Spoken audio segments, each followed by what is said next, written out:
So at LinkedIn, we do, when we do new employee introductions, it's not quite that, but we say who we are, something we wouldn't know about you by reading your LinkedIn profile, and demonstration of a special talent. Ooh. I'll let you off the hook with talent, although if you want, you can go there. But what would your Karla, but what would be the fun fact that's not on your LinkedIn profile? I guess fun fact not on my LinkedIn profile is that I genuinely love nature and the outdoors and try to go whitewater rafting when I can. Nice. Yeah. And if you were to do a special talent, like what would that look like? If I were to do a special talent, I mean, I'm not going to sing in front of any of you right now. But you might go there. I do love it. All right, very good. Cool. Well, maybe tell us a little bit about 2040. Mm-hmm. Like how did it get started? How did you get started? Yeah, absolutely. So I joined Code 2040 3 years ago as VP of Program. I had walked into Code 2040 in its third year, and it was like an end-of-year event that they were having for the fellows class, which is interns that we pull from all over the country and place in tech companies to do a fellowship, and then we work with those companies. Everyone does managers training, who manages Code 2040 fellow, that kind of thing. And I walked in, I had been doing intersection of poverty and health work up until then, and I watched, this is like pre-Google Translate having the ubiquity that it has had in the last 2 years in particular, and I watched a group of Puerto Rican students who had created an app where when they talked into the phone, in English, it came out on the other end. In Spanish, rerouting the Google API. And I had just been in, I don't know how many hospitals where the translation services were terrible. And in low-income hospitals where there just were not the set of translators that you needed to serve the populations that were coming into the emergency room. And I was like, oh, this is it. This is the thing. The whole next economic and social contract of the country is getting built in the cloud, and no one that looks like me is up there building it, and thus they cannot steer the ship in a way that creates those products and services in a way that benefits all communities equitably, right? And so I had been there, I'm the chair of the board of an organization called 1 Degree, like scouting talent, and I went up to Laura, the CEO at the time, and it was like, I will do anything you want. I will do, I do program development, I do scale, I do values and culture, like you tell me what you need. I was supposed to have a 25-minute conversation with her the next week, and it ended up being a 2.5-hour conversation. Then I was VP of Program 3 weeks later, and 3 years later, I'm the CEO. So it's when been you quite raise a your ride. hand. Yeah. Very good. Yeah. And what type of, so tell us more about what happens on the ground. Like Yeah. what is 2040? Yeah. So Code 2040 believes that the next economic and social contracts are getting created in the internet. And if we have any hope of making sure that the biases, that the racial wealth gap are not solidified in the middle of the current innovation revolution that we had in the Industrial Revolution, then we're going to need proportional representation of people being the architects of that internet. And that has meant that we do 3 different things. One, we have a set of student programs which are designed to provide students access, help them do the work to both meet people, get engaged with companies, understand what the tech sector is, and do some evaluation of their own identities so that when they go in the workforce, they don't feel like they have to leave because they just felt weird, and that means that they don't belong, and so they're going to go and look for another path. At the same time, we wrap that in with company work, where we use the things that are happening with our student population to gather data that can help companies get a better picture of what is happening in terms of an inclusion barometer. Often, companies do not have enough people of color concentrated in one place to really understand what the experience of people of color are in their companies, and it is too risky for individuals of color in those companies to speak up. And so we come in as an external actor, and we're like, hey, so when our students came in, 70% of them wanted to work for you, and now only 20% of them do that now that they've met you. Let's talk, true story.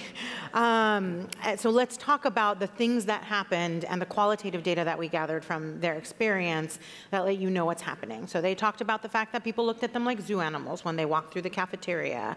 They talked about the fact that, you know, a security guard walked them everywhere, including to the bathroom when they were there, right? And so just things that companies are not thinking about because it's not often things that are happening for their majority populations. Wow, amazing.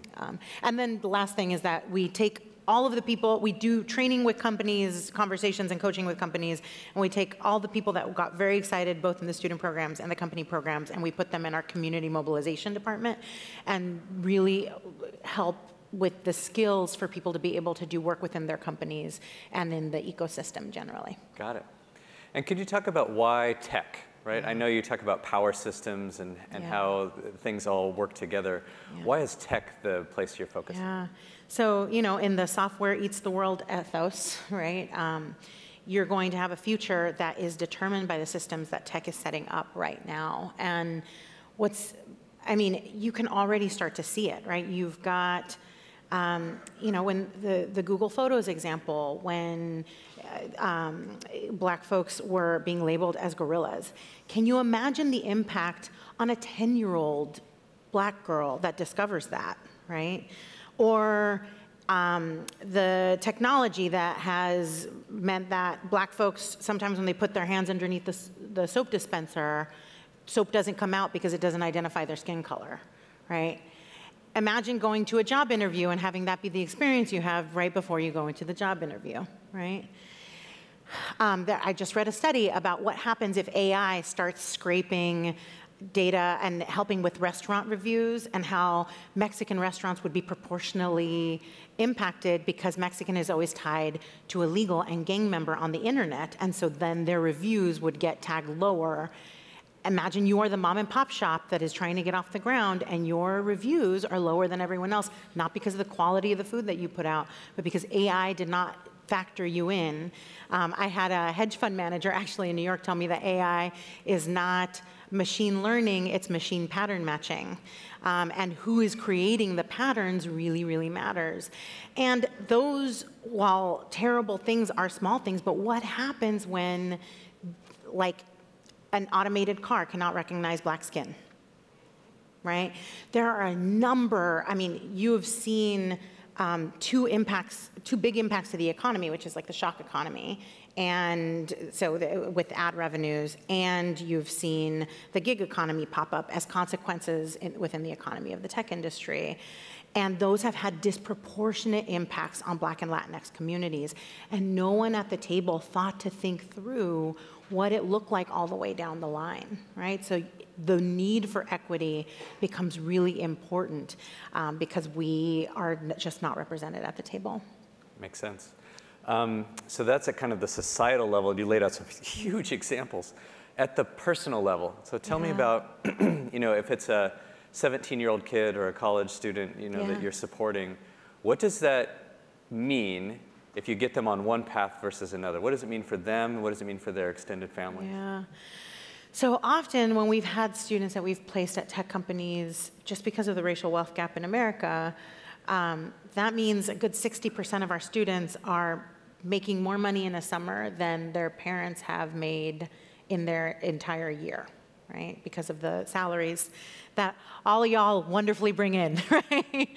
I also just want to say that it's like our program is set up with an understanding that they are not the problem. Yeah. I think it is important that companies be very suspicious of programs that do the bulk placement of young people of color or people of color of any age, but do not have the mechanisms for feedback involved in them, because you are throwing people into something that we know from the data spits them out 2 to 3 years later, right? And so we we know the impact it makes on our students' lives, and we know that actually they then go back. We've had alums who are like, hey, I don't see a temp to perm strategy for the young people of color in this internship program, so when are you going to create that? And then I'll be back in a week. A true story of one of our alums is like, I'll be back in a week when you've created that temp to perm strategy to see how that goes. And that meant 4 more young people of color got jobs at a unicorn tech company, right? And often you can tell when a company has not done the work. When we first partner with a company, it never fails that, like 9 times out of 10, that company will be like, oh, none of these students are like the top tier students that we're going to work with. But they've failed to evaluate their own hiring processes.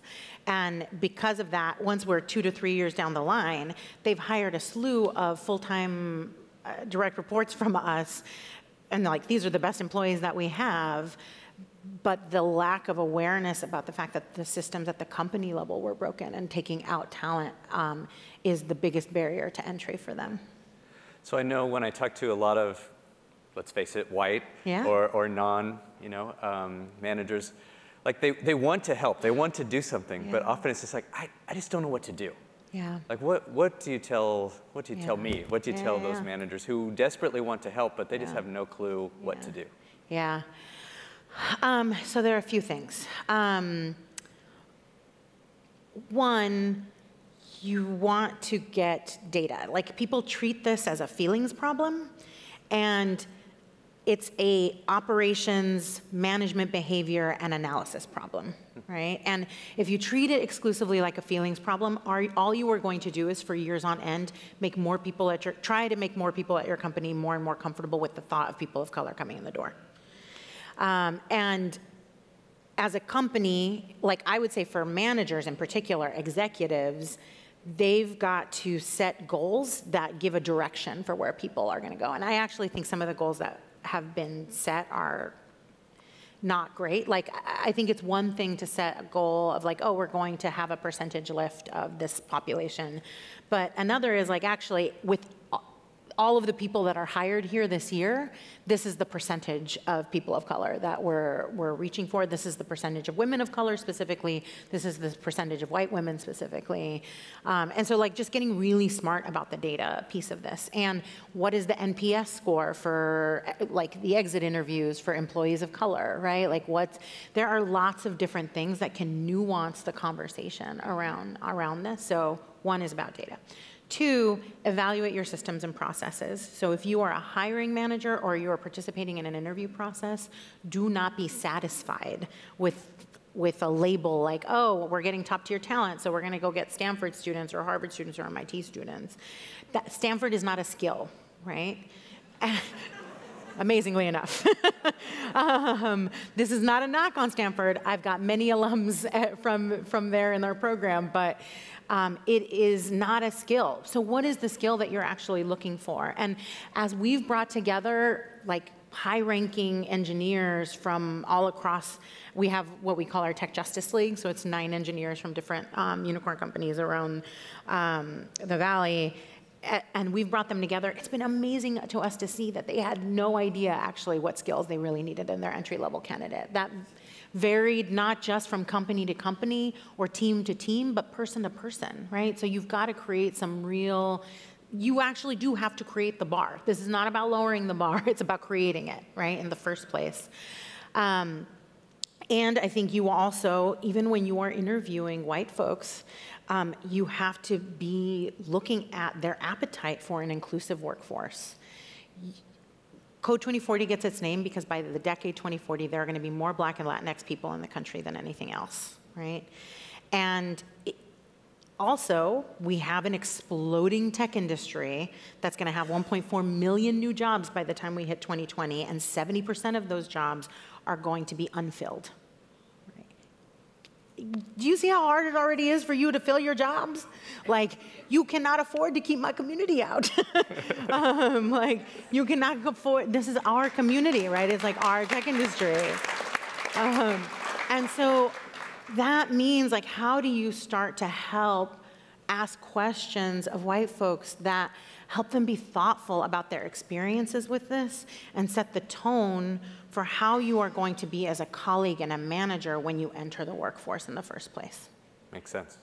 So there's the funnel, there's the top of the funnel, and that's a whole set of challenges that you identified. And then there's the once you attract people to your place, I mean, you know, the exit rates are oftentimes higher for this group because companies hire them in and then it doesn't quite fit, as you pointed out. So what advice would you have for the companies of like, how do you make it a great environment where they want to stay, where they thrive? Yeah, absolutely. So there are a few things. One, you know, I want to talk a bit about affinity groups because I think they are misused often. Affinity groups are asked to do the heavy lifting of strategy that leaders should be doing. And so that prevents the ability for affinity groups of all kinds to do the community building and learning and loving on each other that they need to feel like they have a place to go that is a safe space, right? They are instead deployed against the hard work of integrating a segregated community. And I would really start to frame out the way we look at this as an integration and segregation problem, right? So that's one piece. I would say it is deeply important that your executives start to get training in how racial and gender bias operates at a very deep level, right? And how it shows up in a number of different places. There should be your executives should be getting executive coaching on gender bias and anti-Blackness and all of the things that have created a set of information that you get from being in the water of America, right? Of the images that you get that, like, I mean, if this many years into a career around equity, I still constantly have to ask myself questions about whether or not racial bias is playing a role in a decision that I'm making, then I know that the executives at companies definitely should be. So I think when Mark Zuckerberg shifted Facebook from desktop to mobile, he spent 2 years doing the change management around it. And every single manager had to come in with plans for how, like, they were shifting to mobile. Every single meeting had to have evidence of that before they talked about anything else. Do we really believe that racial equity in the workforce, gender equity in the workforce, in a country that is going through the kind of pain our country is going through, is going to need less than that? So if we're treating inclusion as an add-on program versus the biggest change management initiative a company could be undertaking, we're just never going to get to where we need to go. And we've already spent $1.2 billion on not moving anywhere. Right? And so I think when your employees see your executives tussling in that way, that provides the hope that makes them want to stay. Yeah, makes sense. When we talk about the new leaders, what are the skills? Let's do two things. What are the skills you're trying to instill in the students or the folks you're trying to support, as well as what are the skills you want executives or your partners in these companies to exhibit? Yeah. I mean, I think growth mindset is a huge one, right? I think we all have to be actively asking ourselves what parts of the things that we are doing could get better. I think that is just as much for like the development of product as it is for racial equity in the workforce. And so I think that's a really big one. I think another is, I believe leaders need to understand the lens that their lives have created, right? Like that often risk is undertaken by people with less institutional power, and in the absence of knowing the lack of risk that you experience through your own life experience, you do not create systems where everyone can participate. And three is like really a fundamental understanding of the way that personal and institutional power work, right? Because we talk about this stuff often, like I said, it's like the feelings problem, right?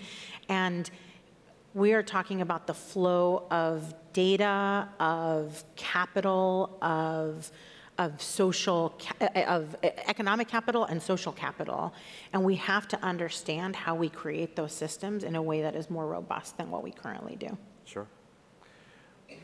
What's what's the message that you give the students or the people entering into this? I mean, it's a challenge. It's a challenge, but also exciting thing. Yeah. What's the message you give to them? We could build such an exciting world. Like, can you imagine a world in which, like, we had a hackathon last year, or we have a hackathon every summer, which is like our Hack for Diversity with our community, and our students and mentors and everyone participates, and they come up with products to support the demographic shift. And I've seen everything from AR that is like a version of LinkedIn, but as you're walking down the street so that you do not automatically assume that the Black and Latinx folks that you're going are not professionals, that there are engineers in your midst. I've seen, we've had one of our students in her free time, she's currently an engineer at Slack, create a repository of all of the books all of the children's books that have people of color as lead characters. I've seen a set of young engineers create an algorithm that helps identify the diversity of the people that inputted to the algorithm.